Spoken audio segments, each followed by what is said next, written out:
Update. Am I the a-hole for refusing to talk to my ex after everything that happened? Original post. I, 34 male, am struggling with whether I'm in the wrong for refusing to talk to my ex. Sarah, 29 female. There's a lot of history here, and I'll do my best to explain everything clearly. In mid-2022, I met Sarah at work, and we hit it off immediately. I fell for her quickly, and it didn't take long before we started dating. However, early in our relationship, Sarah broke up with me over something minor. To make matters worse, she made a scene in front of everyone at work. I was devastated, but didn't want to leave my job at first. Eventually, I realized I still had feelings for her, and seeing her every day became too painful. That's when I decided to quit and find a new job. We lived close to each other, so we bumped into each other frequently over the next few months. We started talking again, but even though I still had feelings for her, I couldn't bring myself to consider getting back together. What she had done hurt me deeply. After a couple of months, she told me she regretted breaking up with me over something so minor. She admitted that doing it in front of everyone was wrong and that she had been thinking about it ever since. She seemed genuinely remorseful, and I could see she meant it. Feeling that her apology was sincere, I asked if she wanted to give our relationship another try. She agreed, and by early 2023, we were officially back together. 1 year later, things were going great. We talked about marriage and building a future together, which made me feel ready to take the next step. I decided to surprise her with a proposal and started working extra hours to save for a house so we could marry not long after. I didn't tell her why I was working so much because I wanted it to be a complete surprise. Then out of nowhere, she asked for a break. I was blindsided, and when I asked why, she refused to explain.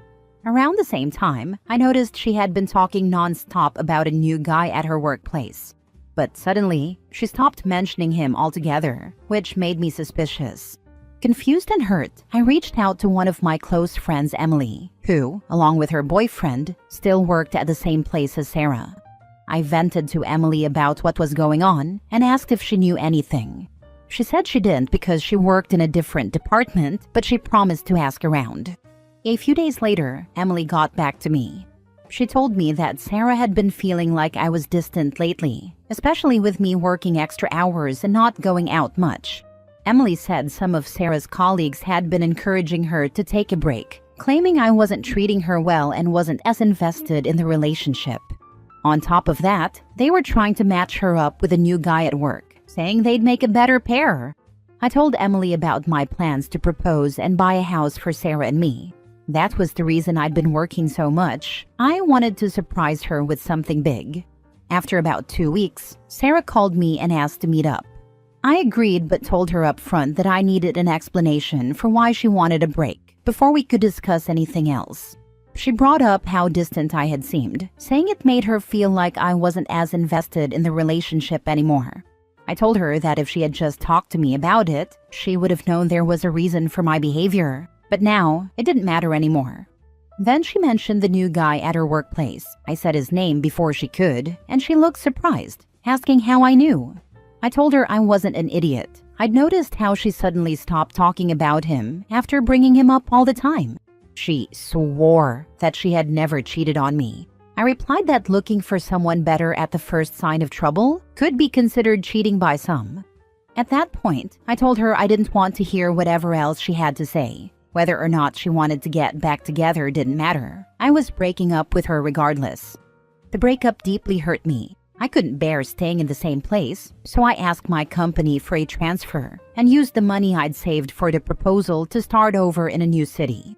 While talking to Emily, the friend I had vented to before, she apologized to me. She admitted that she had slipped up and told Sarah about my plans to propose and buy a house. Emily said Sarah broke down crying after hearing that. I appreciated Emily's honesty, but it didn't change what had happened. By mid-December last year, I returned to my hometown to spend Christmas and New Year's with my family. Some friends wanted to organize a party to get everyone together, since many of us, myself included, had moved away and were only visiting for the holidays. We barely interacted that night, just a quick hi in passing. At one point, I glanced at her and saw her smiling while chatting with a group of women. That smile brought back so many memories.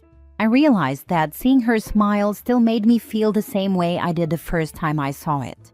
I thought to myself, how screwed up am I that I still feel this way? Despite those lingering feelings, I was still sad and deeply hurt by how things had ended. Looking back, I also started to blame myself. I should have paid more attention to how she was feeling. I could have told her about the extra work and why I was doing it.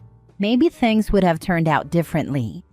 Later that evening, one of my friends mentioned that Sarah's relationship with the guy from her work had only lasted a couple of months. After the holidays, I planned to return to the city where I now lived. My vacation ended on January 6th, so I decided to leave on Friday. That way, I'd have Saturday to sort everything out at home and prepare for the week ahead, with Sunday to relax before going back to work. Before I left, one of my friends from back home called me. He said he had a favor to ask on behalf of someone else and warned me that I wouldn't like it. I could already feel my stomach sinking. Then he told me it was Sarah. She was moving to the same city where I live to work at her relative's company, and she needed a ride. He asked if I could take her.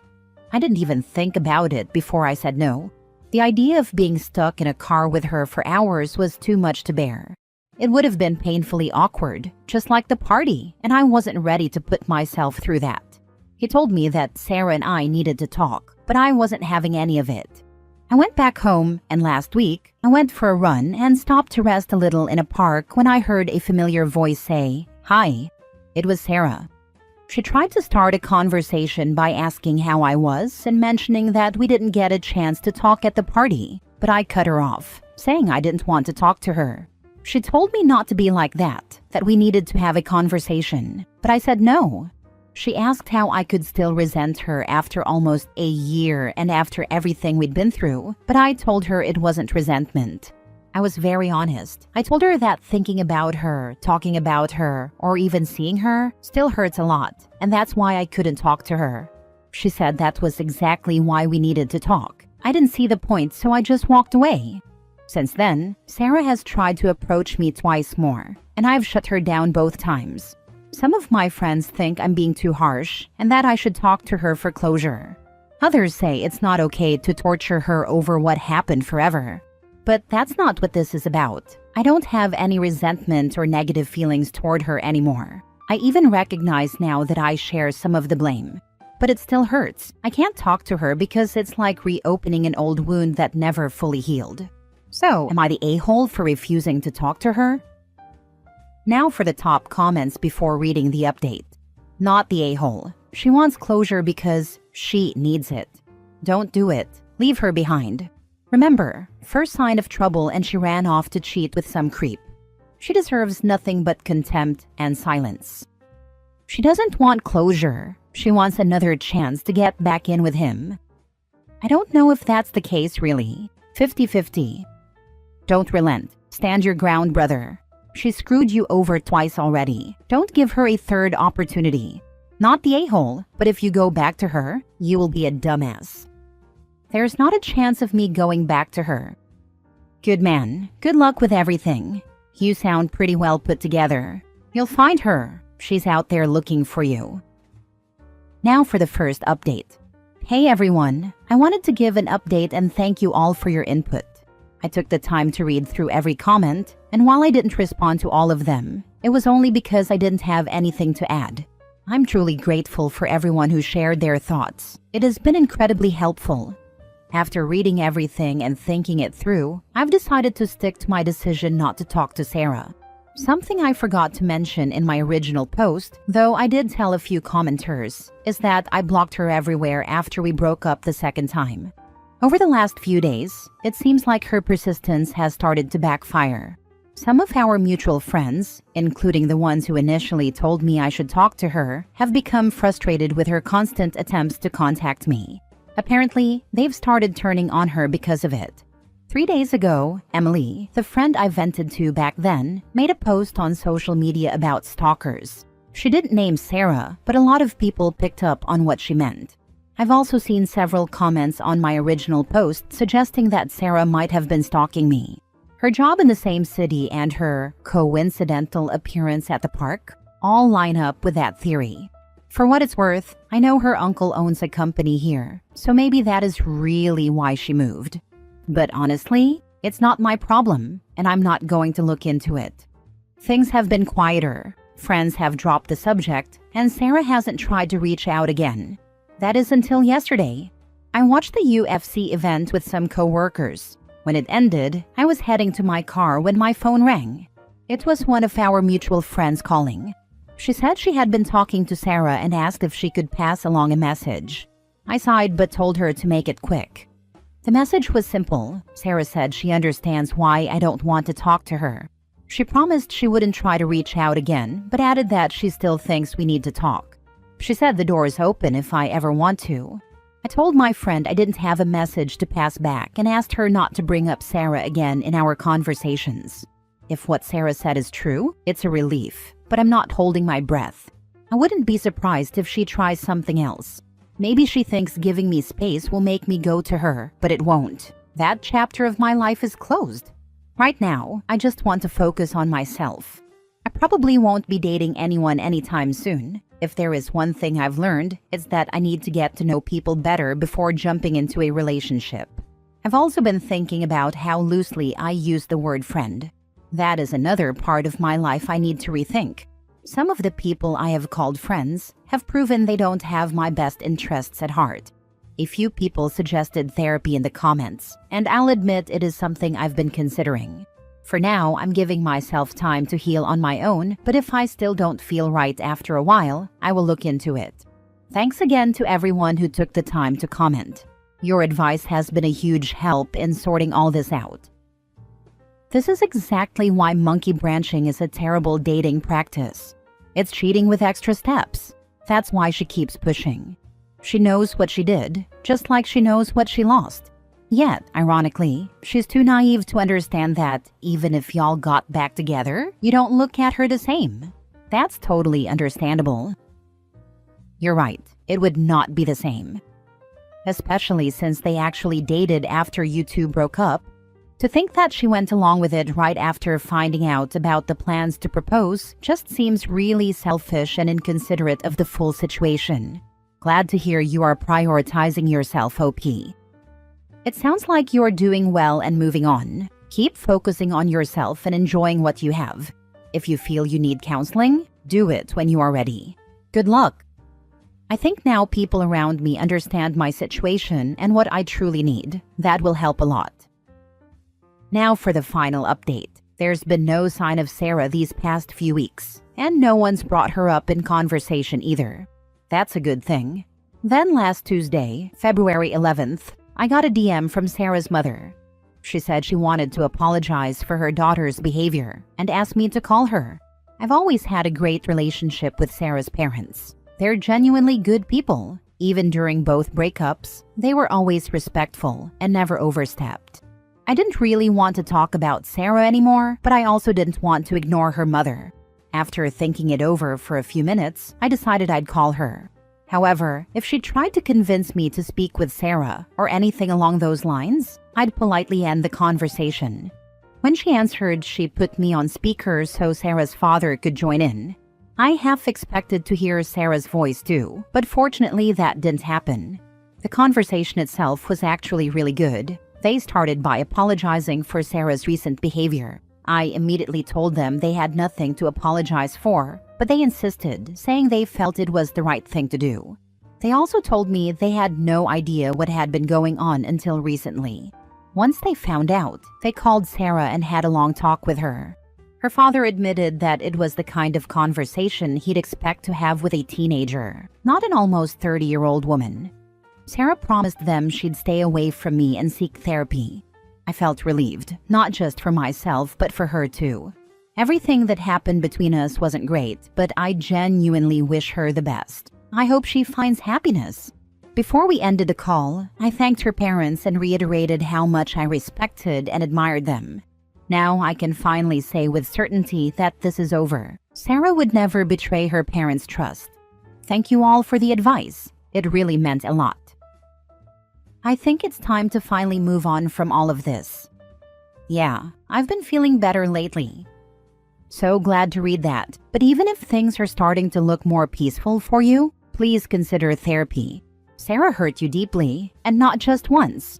She betrayed your trust and broke your heart in a way that even 1 year later still hurts. Therapy is just so that you can find closure and allow your healing process to come to an end if you're ready.